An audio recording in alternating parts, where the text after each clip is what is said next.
Hello, everybody. Welcome to Funk Film Reviews. This is Corey Funk, and I'm doing my short, quick review of my favorite film of 2011. And my favorite film in 2011 is a movie directed by Nicholas Winding Refn, and it stars Ryan Gosling, Carey Mulligan, Albert Brooks, Ron Perlman, Oscar Isaac, Christina Hendricks, and Bryan Cranston.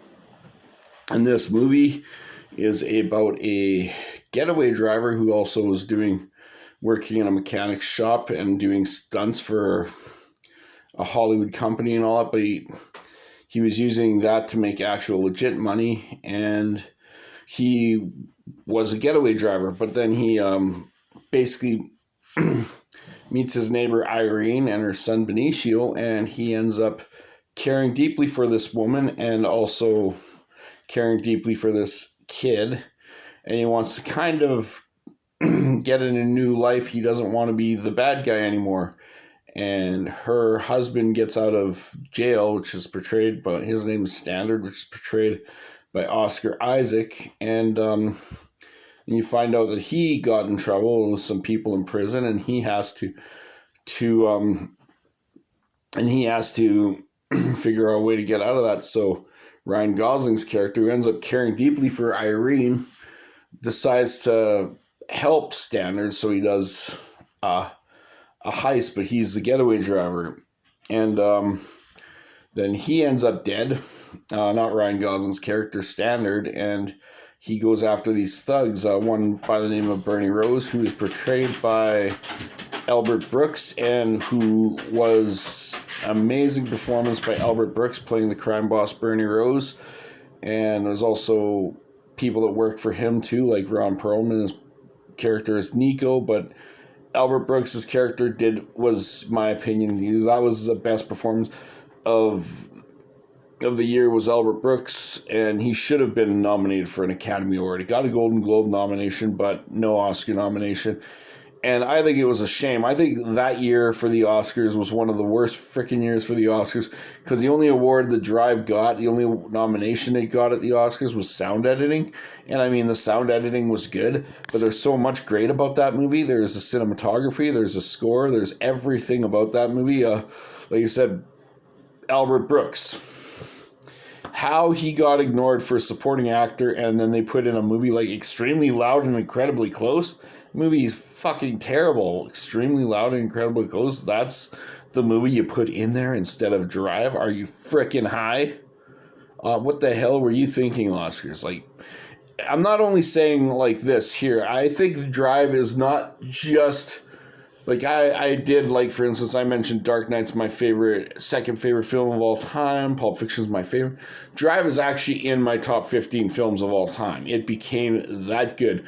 And Drive is my favorite film of the 2010s. It's not just the best film of 2011. It's the best film of the 2010s, in my opinion. And yes, I like The Social Network. That was my favorite film of the year 2010. But Drive, even though it's 2011... is my favorite film of the 2010s. It's freaking phenomenal. And Ryan Gosling had a very subtle but nuanced performance. There's not much dialogue, but they use some cases where he has this where Irene kind of sees exactly the person he is, even though he's trying to escape being the bad guy. And he tells a story about the scorpion and the frog. You'll hear that where it's basically, he'll tell you the story of the scorpion and the frog, where the scorpion asked the frog if he could cross the water. And the frog says, "How do you know he won't sting me? Because we'll both drown." But the frog goes across water, and the scorpion stings him. He's like, "Why'd you sting me?" And the scorpion says, "It's in my nature." And they tell that story, and like the character, and yeah, Ryan Gosling's character, they never mention his name in it. They just call him the driver. And yes, he did a phenomenal job. I highly recommend. Like, there's so much good about the movie Drive, and yet it only got the sound editing Oscar nomination, which doesn't exist anymore. And it's like, the hell is wrong with you, Academy? How the hell could you ignore? Driver should have, at least in my opinion, to me, it was the best picture of the year. Should have also got a directing nomination. The movie The Artist won Best Picture that year. Okay. Why? Because you wanted to celebrate silent film? I mean, it's an okay movie, but better than Drive? No. Not in the same league. And also, like you said, picture, director would have been awesome. How Albert Brooks did not get an Academy Award nomination for frickin' playing Bernie Rose is a frickin' travesty. Travesty. Drive was an amazing film. It's, like I said, it is a violent masterpiece. Like, there is violence, and there's moments where it's slow, but I think it's slow for the right reasons. It tells a story that he wants to get out. He meets this woman, and he wants to get out of that lifestyle where he was a getaway driver.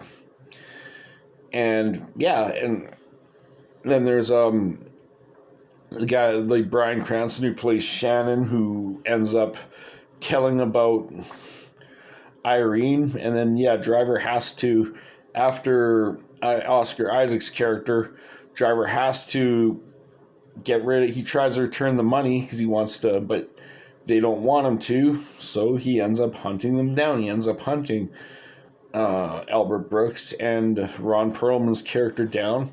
And yes, Drive, best movie of the year 2011, best film of the 2010s. How Extremely Loud, Incredibly Close got a Best Picture nomination over Drive. Like, no, it's not the same category. I will always say, like, Drive was not just his best film of the 2010s. It's a freaking masterpiece. Drive, double gold standard, phenomenal film, best film of the year 2011. You guys have yourself a good night. This is Corey Funk for Funk Film Reviews. Peace.